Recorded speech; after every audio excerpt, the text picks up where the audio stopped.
Welcome back to the Self-Love is a Practice podcast series. Today we're going to be talking about one of my favorite topics, self-love and discipline. Oftentimes when we hear that word discipline, we feel some resistance. I'm going to add another element to discipline that I call devotion.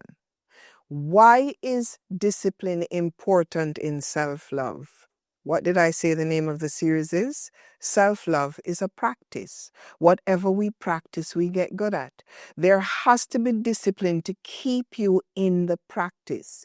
It is discipline that gets us out of bed on mornings when we don't want to go to work. It's discipline that gets us into the gym when we don't want to be in the gym. It's discipline that keeps us in our purpose, that keeps us working on our projects.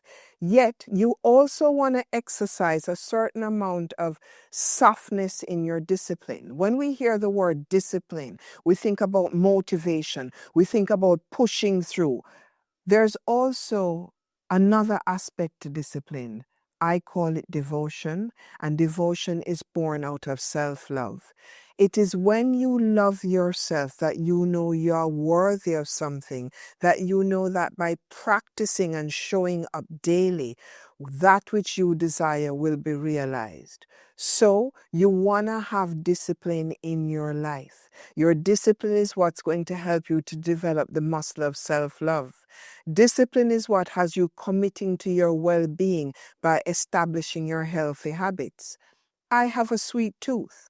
However, it's discipline that lets me know I can't eat chocolate every day, or it makes me choose to not eat chocolate every day. Discipline is what's going to help me to build self-trust and strengthen my relationship with myself. How do we build discipline? Start small.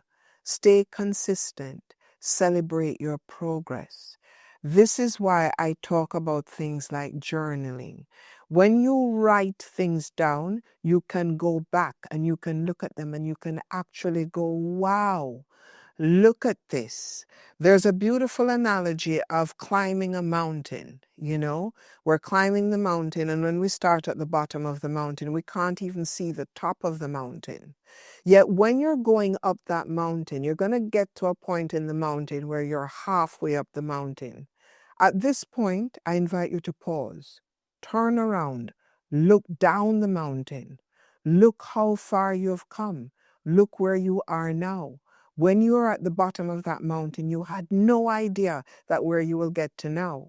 Why is this important? Because that's how you're going to generate and motivate yourself to keep on keeping on. You know you can do it. You can celebrate where you are. You can pat yourself on the back. You can infuse yourself with confidence, and you can keep going up that mountain.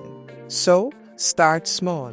Stay consistent. Celebrate your progress. And remember that discipline is love in action. My name is Nadine McNeil, Universal Empress, transforming lives one breath at a time. And so it is. Namaste.